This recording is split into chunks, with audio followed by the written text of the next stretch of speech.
You've been listening to Kiss of Death by Adam Croft. Narrated by Mathew Horne. Published by Quest, an imprint of W.F. Howes Limited. This work is copyrighted 2022 Adam Croft. This recording is copyrighted 2022 W.F. Howes Limited. For Ava. Chapter 1. Barbara Patchett winced as she swallowed a chunk of croissant, regretting not chewing it more thoroughly. She poured herself some more grapefruit juice and chugged half the glass, feeling the relief as the croissant dislodged itself from her gullet. "Brian, are you nearly ready?" she rasped, before coughing to clear her throat. "Almost," her husband called from the living room. "Just trying to sort this last bit." Barbara pushed her chair back and stood up from the kitchen table before taking her plate over to the bin to dispose of the last piece of croissant. As nice as it had been, she'd rather gone off them for the moment. "I hope you're talking about ironing your shirt and not that jigsaw puzzle again," she called. "I'd have been done by now if they'd photographed the flipping thing when it was sunny. As it is, the whole bloody lot's grey. Can't see what's a cloud and what's a girder.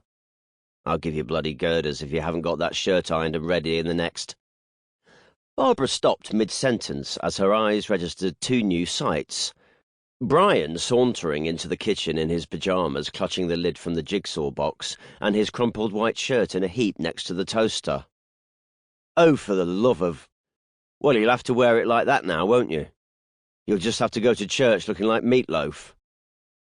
"I dunno. I reckon I come across more like one of those new romantics," Brian replied with a grin. "Maybe if either of those words actually applied to you," Barbara muttered under her breath as she washed her hands in the sink before downing the rest of her juice. "Anyway, the creases will fall out after a few minutes. No one will notice under my jacket." "That's not the point, is it?" she replied, drying her hands on the tea towel a little more forcefully than usual. "You're turning up to the church in a shirt that looks like a crumpled sheet of paper someone's taken out of the bin. If you'd just listened to what I'd said and ironed it instead of wasting time on that jigsaw puzzle— well, you try telling the difference between two shades of grey at this time in the morning. I swear they do it on purpose. I'm telling you they do." Barbara furrowed her brow. "What? Why? What are you talking about?" "They do it to make you buy more. It's a con." Barbara exhaled heavily. "Will you listen to yourself? It doesn't even make sense. If they wanted you to buy more, they'd make them easier to solve so you get them done and want them to buy another one. They wouldn't deliberately make them as frustrating as possible, would they?" "Well, I want to throw—" Sample complete. Ready to continue?